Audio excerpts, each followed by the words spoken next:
In Denver, Colorado, there is a magical and wonderful place. A place that grew out of dreams, out of a community, and from a passion. A passion of the theater. This place is the Elitch Theatre.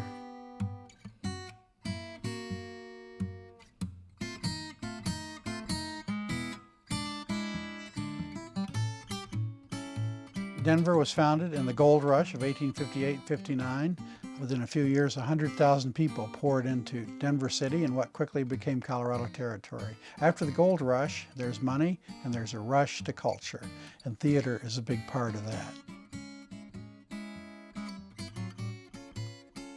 John and Mary Elitch, a young couple, came to Denver to make their fortune, as everyone was. So in 1888, they bought a farm 5 miles northwest of Denver. It was to grow produce for their restaurant, but then John got another idea. Elitch Gardens opens in 1890, and a year later the theater opens. Well, John and Mary Elitch built the theater in 1891.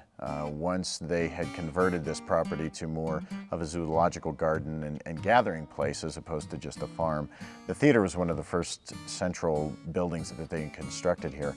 At the turn of the century, you didn't have movie houses yet, you didn't have television, you didn't have videos and iPods, and what did you do for amusement? And a great escape from the city was to take that 38th Avenue a streetcar line, hop on downtown and go out to Elitch's Gardens, walk through the big arch with the flowers and the big sign. Not to see Elitch's is not to see Denver.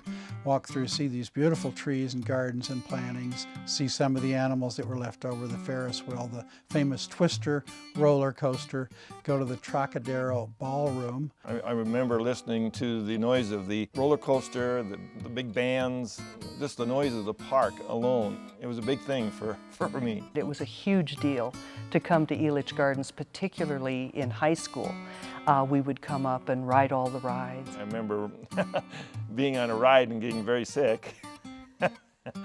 Probably that wasn't a pleasant memory, but I do remember that. Elitch's was, for 100 years, really the cultural center of the city. That was the entertainment.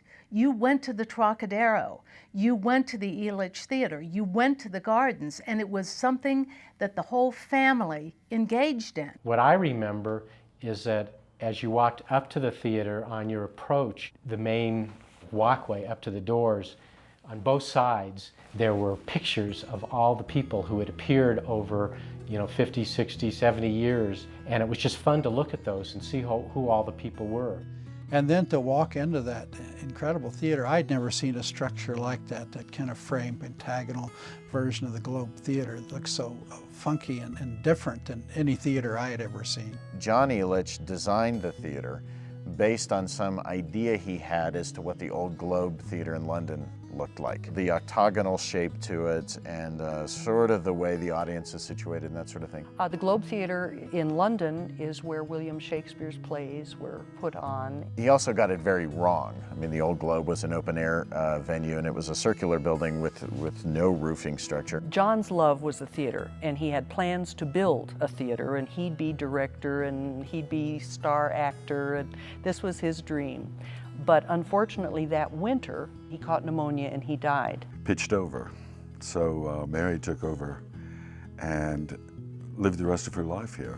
Her family wanted her to come back home, and she had no business background. She didn't know what she was going to do, and she stayed and she ran the park and ran it very well. She operated the theater, the amusement park, the zoo, the gardens, the whole kit and caboodle. Mary Elitch was the only woman operating an amusement park in the whole country for a while. She's a fascinating woman in her own right and celebrated among feminists for running this show.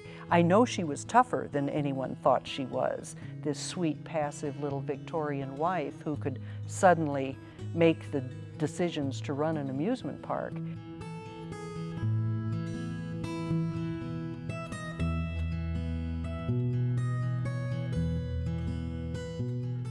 This was not a structure that was built with the idea that it would last 100 years. And so I think it's, a tribute to the workmanship of the 1890s that it's still standing. So people say, wow, this really shouldn't be standing here. We've had heavy windstorms, we've had heavy snowstorms, and yet the building is still there. John Elitch never meant this theater to last this long. I'm sure he would be the most surprised of all of us. It's masonry on dirt, and that's all it is.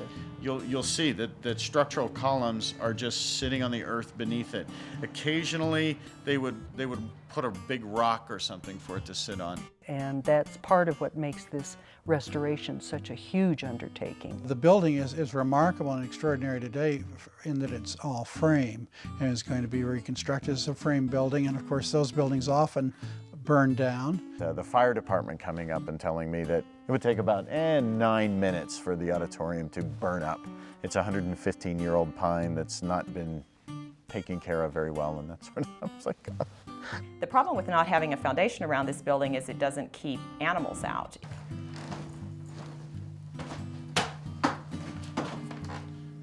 Dead squirrel. It doesn't keep weather out. It doesn't allow the building to be weather tight. It's harder to condition the building. That is the way that a lot of historic buildings are. They're standing because of the ability of the wood to deal with those kind of conditions. Literally what's going to happen is that in the first phase, as we have the exterior of the building torn off, it's going to be guys with shovels digging a foundation trench around and under the building. And then we're almost hand pouring a new foundation underneath it. It was built in the style you'd build it in the late 1800s. It wasn't like they had, great general contractors. They just got a bunch of guys and based on these drawings, built the building. There was no insulation, there was no moisture proofing, no waterproofing. And because of that, really the moisture and air have flowed through the siding for 100 years, 100 plus years. So even though the siding, for example, looks to be in very good condition, it really isn't. It's rotten. It's virtually all rotten except for the entry into the theater. Even when we strip the building, we're going to have to strip and work on sections at a time. We're not going to just strip the entire building at once because, frankly, a lot of the structural integrity, whatever's left, is in the siding. And that's in many ways what's holding the building together. But the structure is so deformed and was actually so damaged over the course of many years that it is fascinating just to see why it's still there at all. It's amazing that Elitch's has survived the crash of 1893, 3 years after it opened. Colorado goes into severe depression. People leave, the state loses population, a lot of businesses go under. Elitch Gardens had become a little too big for Mary to run. She cared so much and tried so hard, and she had no business background. She ran this park successfully for 26 years, all by herself. So in 1916, she was pretty much forced to sell the park. A consortium of Denver businessmen said they'd help her out, and Mary was a little naive. She thought these gentlemen would help her pay the bills and then give her back the park. John Mulvihill, who was a businessman from Denver, bought the park from her. He made 3 promises to her when he bought the park: that he would never change the name, and that she and her friends would always have the 2 boxes here at the theater forever, and that she could live in the park on the grounds in her little house until she died. And she did that for 20 more years.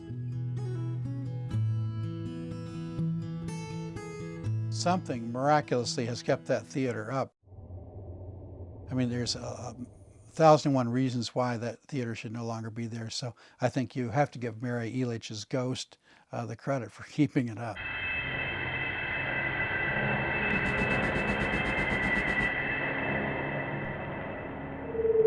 I've had a number of people tell me that they've seen Mary in here. I've had stagehands, I've had volunteer ushers, I've had producers, I've had all kinds of folks tell me that, as they're wrapping up and locking down and that sort of stuff, they'll see Mary wander across the balcony up there. The ghost of Mary Elitch could be holding it up. All those celebrated actors and actresses could be holding it up. Or there could be a Highlands anti-gravitational field that somehow is focused and concentrated there, that is actually reduces the effect of gravity in that very specific area. I prefer I think it's more likely to be the ghost of Mary Elitch, but it's hard to say. So we decided to call in some experts to help determine if indeed there is a ghost haunting the Elitch Theatre.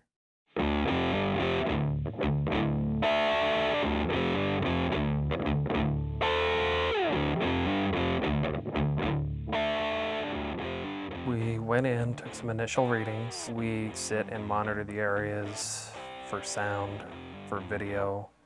Some still photography was used. And at regular intervals, we'd go out and monitor temperature and also electromagnetic fields. That just died. That just dropped back to normal as we were talking. That is unusual. One of the most interesting things is just listening to people's stories. Ever since Mary died in 1936, there were reports of people, very reliable people, seeing her here in the theater. She was always dressed in a long Victorian dress with a big hat. And where she's usually seen is up in the balcony up here. So we're kind of looking at on the balcony right along the edge and Mary's private box over here. We're also going to take a look at the dressing room upstairs on the south side. Hopefully, because those are the areas that things have been reported, we're more likely to find something. Well, there's kind of a legendary story about when Shelley Winters was performing here one summer. And there was one morning in particular, after a late night performance, they were doing a pickup rehearsal. She stopped. She stopped the rehearsal and she said, "Who's the broad with the feathered boa up in the balcony?" And it was Mary Elitch. And that is how everybody had seen Mary Elitch's ghost, was in a full gown with a big feather boa. Stories and legends like this flourish in the theatre the world over. There's always the belief that Mary Elitch is still watching over that theater. Could it be Mary Elitch? I think possibly. Certainly she loved the place. And I can tell you too, from personal experience, I bring my dog to work here a lot, and every time I bring her into the theater, I come in the stage door and that dog makes a beeline for the balcony. Every single time. That's immediately where she goes first. I have heard the ghost story. I don't believe in ghosts, and I got to tell you, I've crawled around in some creepy places in that theater, and I've never had the sense that any presence was behind me. Why is it not possible that the spirits still exist there? Many hauntings occur because somebody seems to be drawn back to a place after death, or alternatively, something of their energy remains. Whether it's sentient or not is another argument entirely. In my own encounter, I ran into something. Just lasted a couple of minutes. It was like a hug. Wow. I'm going over to Mary's box. It's colder over there. It's only 79 over there. As well. I'm particularly interested in cold spots, thermal areas where it's unusually cold, and spots that are transitory, that come and go. You know, we're not talking about drafts or anything like that. Something that would be inexplicable by natural means. There was just this warmth that I felt when I walked in. Because of the condition of the location, there's a lot of fluctuations in temperature because of openings in the building that haven't been sealed. A lot of electrical problems in there because there's open electrical boxes, open wiring. So we had to account for all of that. A large part of what we do is very mundane. We're looking for explicable causes for these things, and usually we find them. However, especially in the electromagnetic end of things, once we determined the baseline of what was normal for the area, we did notice throughout the evening in a few specific areas that we had moving electromagnetic fields. But that's quite a significant reading in the magnetic spectrum. Now, I don't see any obvious power sources in here that could account for that. Everything that generates electricity pretty much generates an electromagnetic field. Living things give off electromagnetic fields, human beings do, of course. So obviously, if there's a form of energy, you must be able to detect its source. For a reading to spike at one time and then be absent or diminish later implies that something else is going on.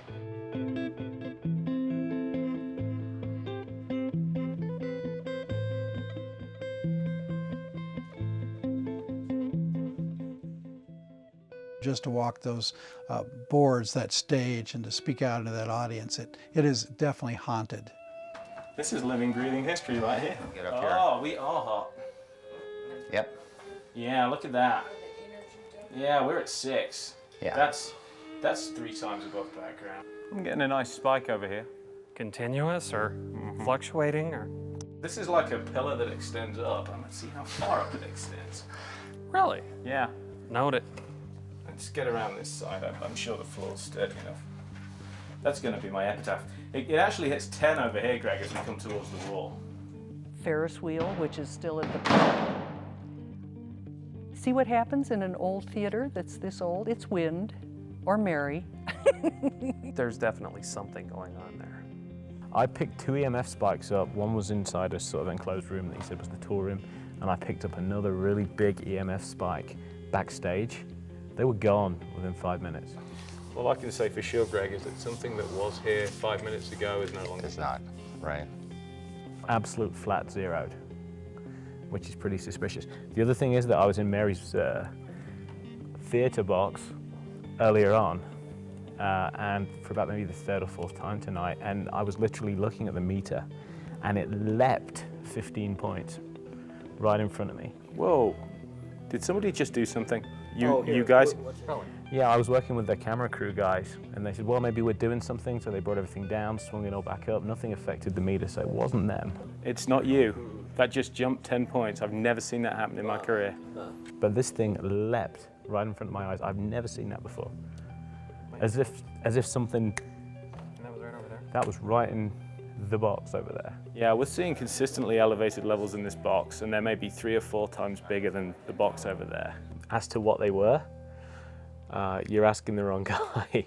You need to ask someone that's not as grounded in science. I can tell you that they're consistent with other locations where we've run into paranormal phenomena, but I can't tell you exactly what they were. It would be nice to think that Mary's responsible for the building staying like that just because of her feelings of the building. It was her place, and she really wanted it to stay. It's rare to find somewhere with so much emotion packed into one venue, and that was kind of reflected in the signatures we found in the dressing rooms going back years and years and years. It was a tradition in the theater to have the actors in their dressing rooms sign the walls, autograph the walls. And they always said the greater the actor, the smaller the autograph. Some things got painted over, some things have been lost to weather, but where we do have them, we are going to preserve them.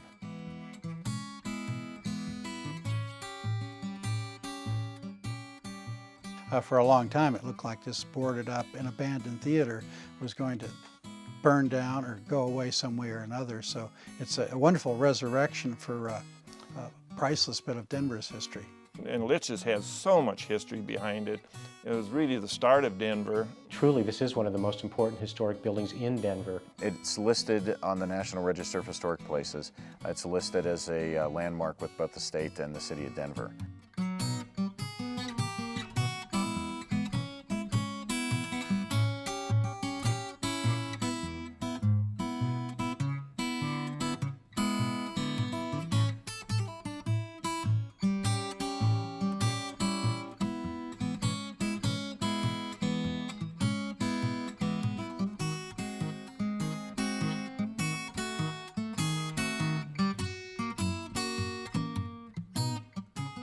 It's hard to overemphasize the importance of Elitch's. That was the first zoo. The animals she kept out there grew into what's now the Denver Zoological Gardens, one of the world's great zoos. She had the first movie theater there, the first kinescope. I think it was 1891. The first motion pictures shown in Denver are shown there.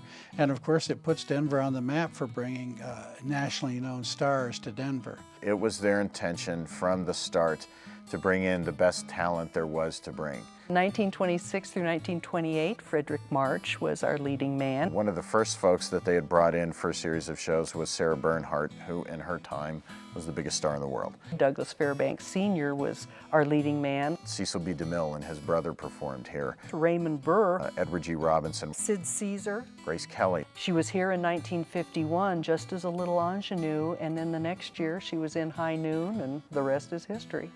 Lana Turner, Gloria Swanson, Mickey Rooney, Shelley Winters. Patty Duke was with us. I understand that Robert Redford, actually it was the first thing he ever did after he came out of college. I mean, the list just goes on and on and on. Surely you've heard of the Tony Awards. Antoinette Perry was born in Denver, and she spoke her first lines on this stage. She's the namesake of the Tony Awards. I can honestly say some of the biggest names that people can think of in terms of the performing arts were here. Cecil B. DeMille was so taken with this theater, he sent a congratulatory telegram to the theater every spring until he died wishing it luck for that season, he called this theater one of the cradles of American drama. Who am I to argue with Cecil B. DeMille? You know. Elitch Theatre is the oldest standing summer stock theater in the country. I think it's important to save it. I think it's important that we remember it and honor it as such. Every theater is not magical. Every theater doesn't have that sense of all time and all place, and that everyone who was ever here, there's a piece of them still here. You can't connect with, you can't touch and smell and feel how those before us lived, except through historic buildings. 100 years of theatrical history, not just in Denver, but that is connected to the rest of the world, is not something that you sneeze at. That's not just a smell of history, that's a smell of sweat and inspiration. And it would be a real crime if we lost something like that. It's going to be a remarkable and very expensive, of course, restoration to rebuild this. You know, it takes real money and it takes real commitment and dedication. It takes a group of people that are willing to take risks and put their heart and souls, put their spirits into something.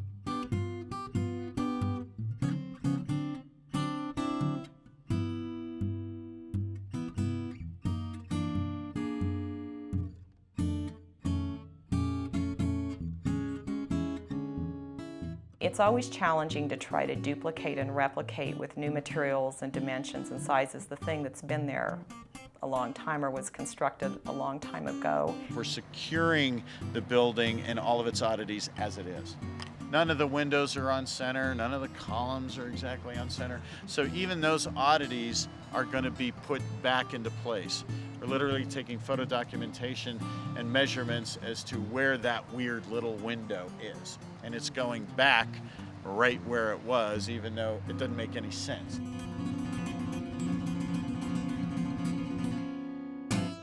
We'll generally be using color schemes that we know are historically accurate from photographs we have of the original building. We've added new facade with wood that's exactly like the pine that was used for the siding when the theater was built. And the next challenge that will face the Center for American Theater is to really restore the interior of the building and prepare it for performances. There'll be flexible seating systems. It'll be air conditioned, probably most importantly. It'll be heated. It'll become a year-round facility. All new plumbing, all new electrical, all new curtain lighting sound systems. We're renovating an historic building and yet converting it to be able to have a futuristic use tied to its original use that hopefully will be relevant for the next 100 years. Well, the building lives. This building lives. Can you imagine the sounds, the tears, and the laughter this building's heard? For 100 years, for dozens of nights every year, magic happened here, truly. And there's a power in that magic that's repeated and regenerative and keeps happening over and over and over and over again. I think at some point there's a groundswell of magic that just has stayed here. Elitch Theatre and the Elitch Gardens were a moment in time. You know, they were a bit of Colorado history and Denver's history when the world was so incredibly different. And that sense of a woman by herself running this huge local tourism enterprise, it's kind of inspiring. And you look at where Colorado is now as one of the real tourism centers of the country. Maybe in some small way that seed was planted with Mary Elitch, John Elitch, and the Elitch Theatre. This was her life. This truly was her life. She said that this was a picture she painted for all to enjoy, and I think that's kind of true.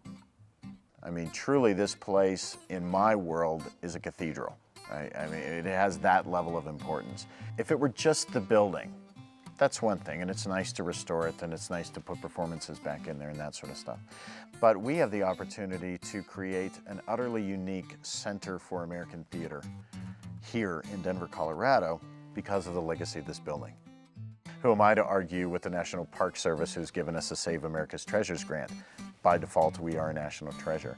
And I think that anybody who's been in and around Denver for any length of time and has had experiences here recognizes that, knows that, which is why we've gotten the support that we have, because this project is vitally important, not just to the people that live here, but to people in Washington, D.C., to people all over the country who recognize the value of keeping a place that has the kind of ghosts in here that we have.